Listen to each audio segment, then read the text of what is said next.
Alrighty, we're here for round two, and we lost the die roll, and our hand is not particularly exciting. Um, I think we should probably mulligan it. I mean, the odds of us drawing a mana accelerator in the first two draws is reasonably high, but if we don't, our hand kind of just falls apart if our opponent has any sort of fast draw. I like to aggressively mulligan with this deck because you have so much virtual card advantage with things like Genesis Hydra, Eidolon, and basically, I would much rather have a hand that's like 5 or 6 mana sources as opposed to a hand that only has like 3 and doesn't have any acceleration. So, yeah, this hand's a lot better. We'll keep this one. Let's see what our opponent is playing. By the way, Callie Anderson, my lovely wife, is joining me this round. She's mostly just watching. She might laugh from time to time or pet cats, and then they will probably meow. So, just a little heads up for that. Okay. Alright, so our opponent is finally acting. And not like good acting, like Robert Downey Jr., but as in taking an action. Now, normally you would think, oh, Mystic Monastery, our opponent's probably playing, regular old Jeskai with, like, Manus Riders and stuff. But after this past weekend in Richmond, there was a very interesting version of Jeskai that ended up winning the tournament, and that deck is much different from normal Jeskai. So we're gonna have to wait a few turns probably to see exactly what kind of spells he plays to determine which version he is. But yeah, I mean, I'm just gonna assume regular Jeskai for now, and hopefully we draw something really good in the next few draws.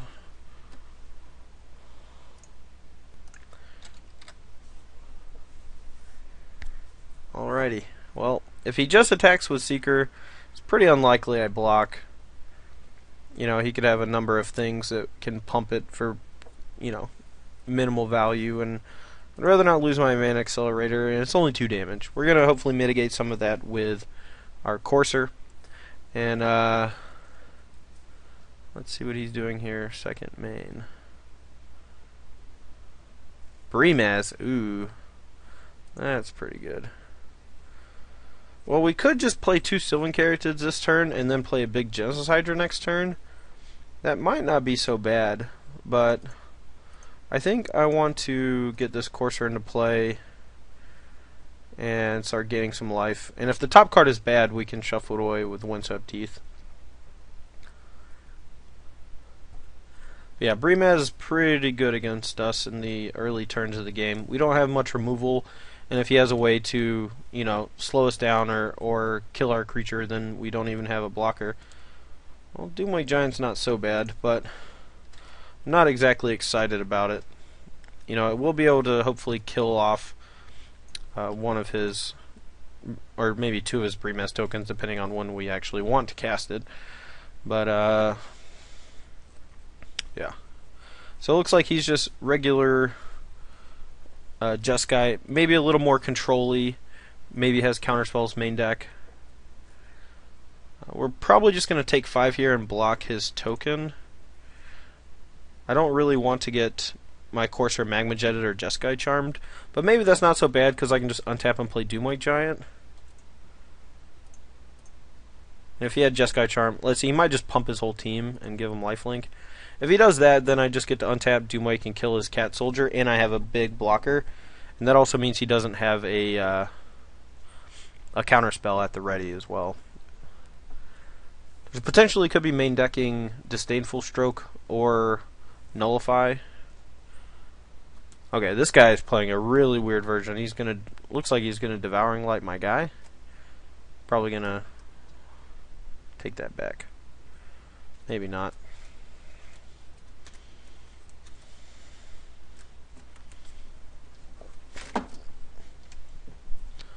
Oh, my cats are going crazy behind me, so that's cool.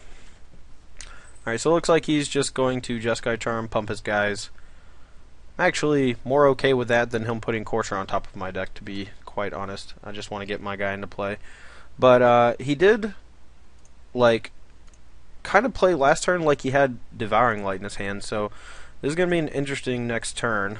I don't know exactly what I'm going to do yet. Hopefully he just doesn't have that and he just decides not to attack. That'd be great.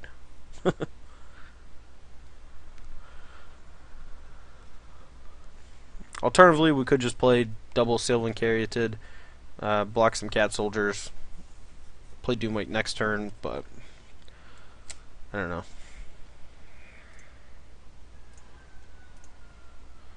Alright, I think I'm just going to play Doomwake Giant. If he gets Devouring Lighted, it kind of stinks, but it's not the end of the world. You know, he is spending a card to deal with it. The old Annul main deck, or... Alright, well, let's see what he's got. If he is playing a more red-heavy version and has access to something like Stoke the Flames, he cannot cast it at the moment, so I don't really have to play around that right now with my blocking scheme. Alright, well, Goblin Rally Master comes down.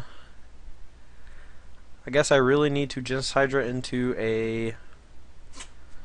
I guess another enchantment creature or something. Well, he's attacking with everybody. He's probably got Devouring Light, so I guess we just kind of have to block Brimaz. And hope that he doesn't have it, but he's definitely playing like he does. God's willing. Okay, that's a little bit different. That's fine. He does deal us a reasonable amount of damage, but we can't sweep the board unless we draw our second Doomwake Giant right now. But at least our Doomwake Giant is alive, which is important. Alright, well, that was pretty good. Let's hope we draw Nykthos. Nykthos would be pretty sweet here. Alright, another Elvish Mystic. Not really going to do too much. Looks like there's some commotion going on outside. Alright, well now we got a reasonable number of blockers. He's only got 2 cards in hand, but we are at 7 life. So I really need to hit a couple lands off the top of the deck with Courser to make me feel safe. An upkeep Magma Jet, looks like. Looking for... Yeah, he's just going to target me, and he's digging for some more burn spells to try to close the game out. He's going to be able to deal us 2 points of damage for virtually for free if he attacks with all his guys, because I can only block 3 of them. He drew another mountain, so if he has Stoke the Flames, we're dead. But he... Let's see. He can't attack with everybody. I guess, yeah, he can't attack with everybody and Stoke the Flames because it costs 2 red to convoke. But he can, yeah, Lightning Strike. Yeah, that stinks. I guess he already had the Lightning Strike and was just digging for the land, but we're at 2. He has 5 attackers and we only have 3 blockers, so we're dead. Alright, well, that was tough. I think we're going to just bring in all the Doomwake Giants and just try to chain them off and draw 2 of them. His deck is much more aggressive than most Jeskai decks, so we're probably going to bring in Nylea's Disciple as well. And I'm actually digging Hornet Nest in this matchup too. If he wants a God's Willing, he has to you know, play before attacks, which I like. His guy doesn't deal as much damage. Brain Magnet I don't like because he has a lot of 2-mana removal. And since he is more aggressive, I kind of want to cut Eidolon Blossoms, but at the same time it makes Doomwake Giant better. This is kind of tough. I kind of just want to cut my more expensive things. Pharika seems pretty bad. Court of Calling and Genesis Hydra both seem pretty bad. We're just basically streamlining our deck and trying to get a little lower to the ground. I don't really want to cut the Hornet Queen. I think it's one of our best defensive measures if we can get to that point. And Arbor Colossus is pretty good if he's playing Menace Rider, which I assume he is, but there's a chance he's not. Maybe we don't want all of the Nylea's Disciples, since he could be morphing into a much more controlling version with in hostilities. So we'll cut one of the Disciples and only play 3 of those. Alright, so we're going to be on the play for game 2. Let's take a look. Well, we got some mana guys and Hornet Nest, so I'm going to keep it. Just hope he didn't morph into a control deck. That'd be super gross. But otherwise, Hornet Nest should be pretty awesome.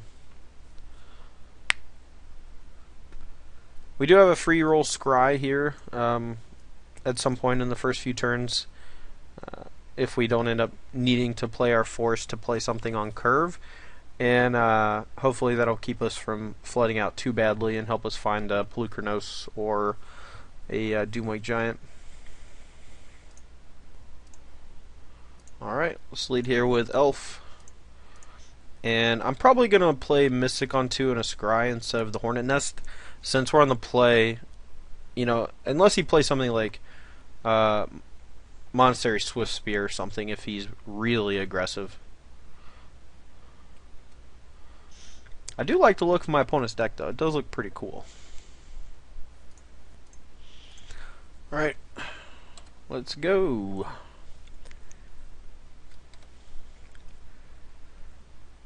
So obviously our hand is a little mana heavy. We really want to draw some aggressive threats here, or at least just some big guys.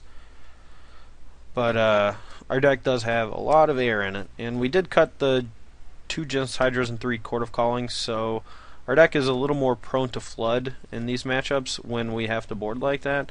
And normally I don't like cutting those kind of cards, but sometimes I think it's necessary in order to have enough tools to, you know, combat the really aggressive draws from the opponent.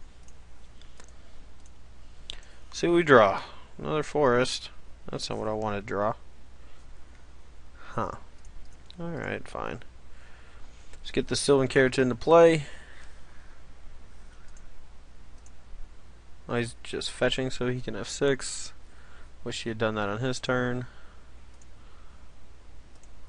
Top card, Pelucranos. Perfect. Now, if he just plays a second land untapped and it's a blue source, I think we do want to play around Disdainful Stroke. But since he's tapping out, we're just going to assume he has no real way to kill Pelucranos. I mean, he can put it back on top of our deck, but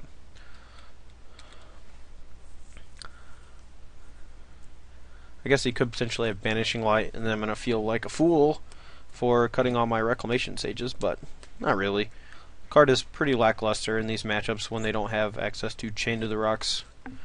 And usually decks that play a bunch of Flooded Strands do not have Chain to the Rocks.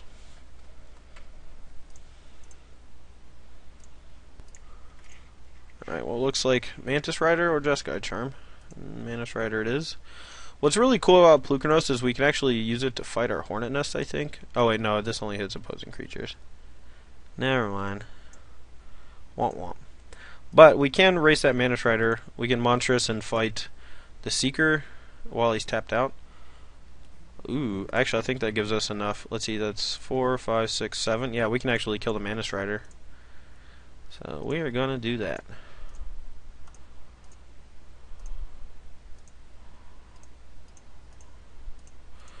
Yeah, I think killing Mantis Rider and hitting him for 8 is pretty good.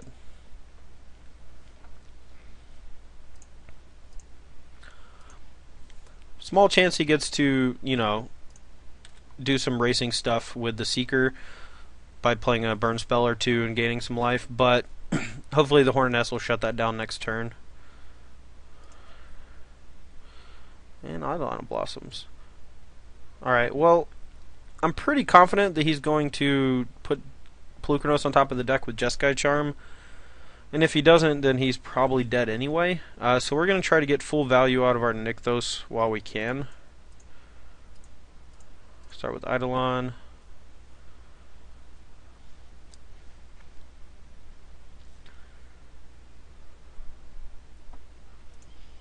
Maybe we'll draw something real big. Well, it's not that big. Okay, well, So I want to threaten lethal here, so I'm just going to attack with both guys instead of playing the Hornet Nest. And if he puts Pelucranos on top, that's great. He'll take a damage, or yeah, 2 damage from his lands, and then we'll just draw it again next turn. Yep. And he'll have to have a counterspell for it, or be in some trouble. So he's going to go down to 6. Probably going to go back up a little higher on his turn with the Seeker, but he is taking a lot of damage from his lands to cast his spells if they're not white. And we're just going to continue to not block the Seeker. We don't want him to be able to 2-for-1 us, and if he starts like putting burn spells onto our creatures instead of us, then we're fine with that. So that's not that big of a deal. And it looks like he's going to have Disdainful Stroke mana up next turn, but we're going to play the Hornet Nest this turn most likely, as well as the Plukernos, but he's going to go to 7 from the Disdainful Stroke, and then we're going to attack him for 2 down to 5 and play the Hornet Nest, and then he can't really attack anymore unless he plays a flyer.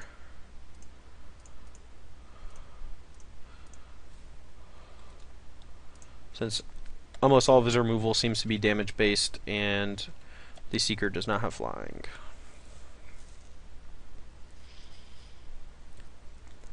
One big blow would be if he just goes land in hostilities, and then he'll be left with 2 cards in hand to our 0, with this just about the same number of lands in play. But hoping he just doesn't have that. That'd be great.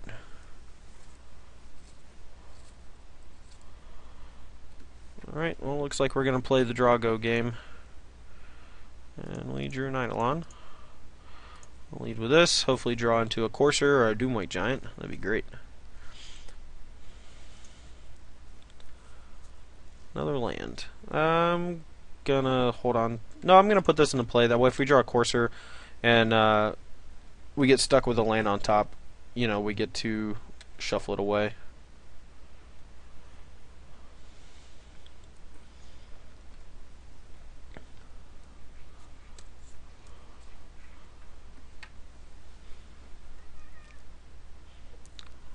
Well, it's gonna take some damage to cast Stoke the Flames, targeting the Eidolon. That's what we call a deal. He's at 3. Can't really attack with Seeker, but he can block with it. All of his lands are dealing him damage, which is great for us. And he can't really attack with the Seeker because of the Hornet Nest, so he's at 1. Manus Rider. Okay. Well, we got a couple more turns left, but he has a lot of burn spells in his deck, so we probably don't have many. Alright, well, we need to draw. We need him to not draw anything that costs white mana, or blue mana now, I guess. And if that's the case, if all he has is red cards in hand, he will have to take damage to cast them. And if all he has is a counterspell, then we're fine. We can just attack him with our Mystics and our Voyaging Satyr. So as long as one of his last 3 cards isn't, I guess, God's Willing or some weird blue spell that I'm not thinking of, then he should be dead if he doesn't have a white blocker. Well, that was a good draw. We are not going to play this until post-combat, though, specifically because if he has Disdainful Stroke, he'll be able to pump his Seeker and then we can't attack. So, YOLO. We will gain less life if he does have God's Willing, but I think that's worth it to just go for the kill. It's one of the downsides to having a very painful mana base. Yes. Alright. That's what I'm talking about. Voyaging Satyr for the win. Yeah, so it looks like he's still very aggressive. Lots of Manus Riders and Seekers still in his deck. So we are going to bring in the 4th Nightly's Disciple. And I kind of feel like bringing the Chords in is just a way to be a little more tricky against him. Like, if we are able to clog up the board, we need to draw something like that to be good. Otherwise, we're just going to draw a bunch of air like we did that game. I think we actually want to cut... Maybe the Doomwake Giants aren't actually that good in this matchup. It didn't seem like he had a lot of red mana, so it leads me to believe he's probably not playing Hordling Outburst. So we're going to cut the Doomwakes, even though they're okay against Rabblemaster. They're not great answers. We need to be able to get 2 into play to kill Rabblemaster. Otherwise, he just gets to keep making goblins, and the same with Brimaz. So, yeah, we're just going to Chord, and that gives us more virtual copies of Nightly's Disciple as well. In case we get into a racing situation, I can just start cording up a bunch of gain life effects. But, well, this hand looks pretty decent. We're on the draw, though. So, can see us getting run over a little bit if we stumble. Basically just looking for a land here on top. Not a Hornet Queen. That's not the one we want. If he has Seeker or Rabble Master, then the Hornet Nest is going to be great. I guess same with Bremaz, but if he has Mantis Rider, then this hand's going to be lacking for sure. Now we still have the potential to cast turn 3 Plukernos if we draw a land, which is fine, but I could see him having a few ways to, you know, get it out of the way and it not be all that great. Alright, no Mantis Rider. If he doesn't play Mantis Rider, I'll feel really good about our position in this game. So we are going to take the damage from this and hope to draw a land that's not Nykthos. I want to save this for when I get my board a little more neat. But I'm going to just go ahead and play this Hornet Nest and gum up the ground for him. And we're not going to play this Nykthos. There's no reason to, obviously. Now if he wants to attack, we get some Hornets. And I'm okay with that because Hornets block Mantis Rider. What's really awesome about Hornet Nest is that it messes with all of his burn spells because he can't really kill it without, you know, attacking into it. And it messes with his Rabble Masters because he's forced to attack. But we are going to go ahead and get some Hornets here. You know, if he wants to do something tricky. I don't think he can give, I don't know exactly what he could do to not give me Hornets. I'm fine with that. Rabble Master. Okay, well, that makes more sense. Alright, great. Well, we drew the green mana we needed, and he can't play a counterspell here, so we're going to go ahead and jam Plukernos into play and leave our Hornets back and try to mess with him a little bit. Hopefully he doesn't have a Jeskai Charm and something else. A God's Willing would be pretty good.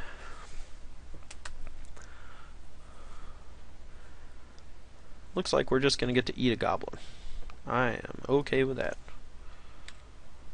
He might have stoked the flames for our Plukernos, but we do have another Plukernos, so I'm perfectly alright with that. And he's spending all his mana instead of tapping his guys, which leads me to believe that even though he's untapping now and he's probably going to stoke the flames with his creatures instead of his lands, the fact that he started to tap all his lands means that he probably doesn't have a counterspell in hand, and now he's just bluffing it. But we are absolutely just going to cast another Plukernos.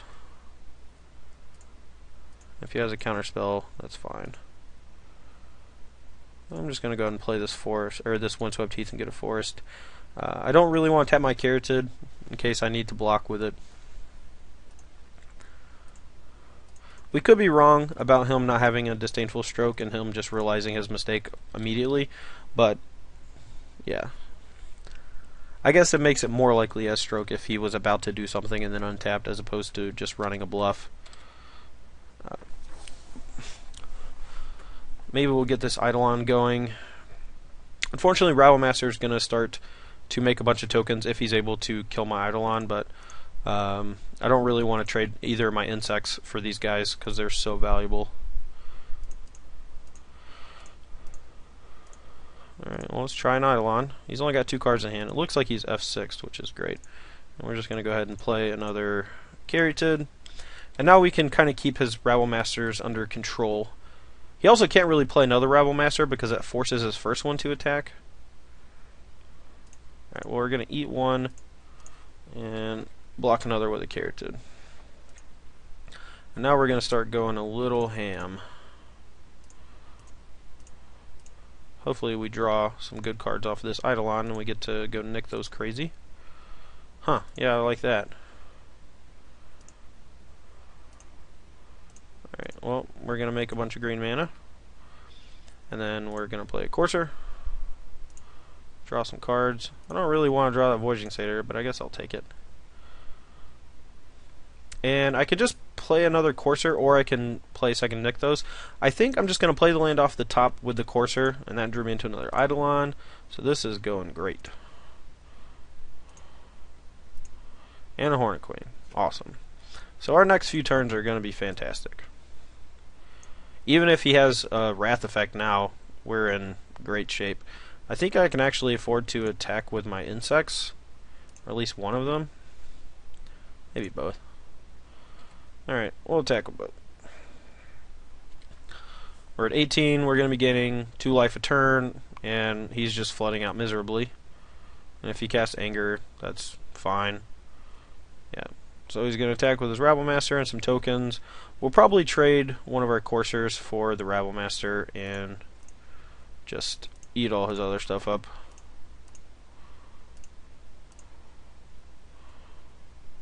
I think I'd rather trade that than the Eidolon. I want to just keep drawing a bunch of cards. We're starting to lag a little bit from having all these things.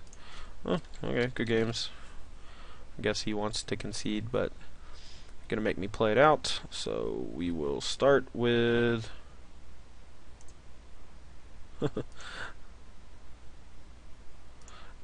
yeah, I agree. Pretty terrible recording, but I mean, I don't know. I drew a bunch of lands too. Yeah.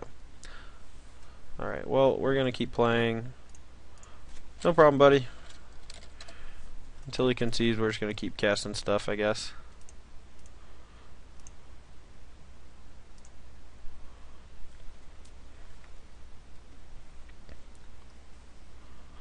I'm not going to play the Lenore Waste off the top just because I want to be able to play this other Nykthos and get a bunch more mana. Okay. Alright, well, we don't have any more enchantments to play this turn, so we'll just cast Hornet Queen and a Hornet Nest. Just all the Hornets.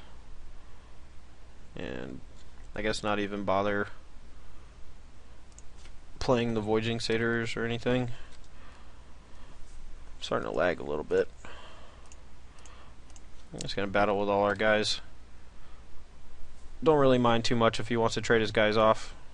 We have a huge board and he's not really doing a whole lot, so. And if he sweeps us, I want to make sure I deal him as much damage as possible before he sweeps us.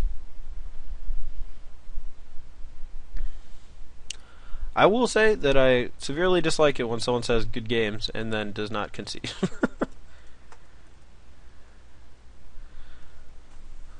But alright, well, I'm just going to end this round here unless something happens, but well, no, that seems dumb. I get it, man. You drew another land. I'm sorry.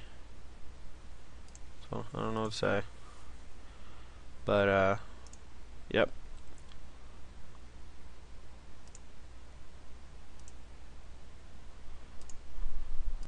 Alright, well, our opponent chatted us up a little bit, decided to lightning strike his own Goblin Rabble Master and concede, so that'll be all for this round. Join us next time for more mono green action. Okay.